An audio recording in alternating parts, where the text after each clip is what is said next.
सुने, जब दीन की पहली जंग हुई, कोफा गिरोह के संग हुई, दुश्मन की उधर ललकारें थी, इन पर टूटी तलवारें थी। वो 1000 थे गिनती के और ये बस 313 थे। वो खेमों में खाते पीते थे, रब के बंदे रोजे से थे। फिर आका ने फरमाई दुआ, फिर आका ने फरमाई दुआ, बंदों की मदद फरमाना खुदा। मौला ने मदद करने के लिए मैदान में फरिश्ते भेज दिए। फिर जो हक की तलवार चली, इस तरह लड़े असहाब नबी, इस्लाम के दुश्मन टिक न सके। कुछ भाग गए, कुछ मार गए, मैदान सहाबा मार गए, मैदान सहाबा मार गए।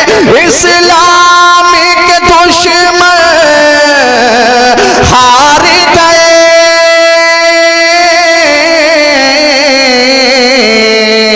और जीत गए।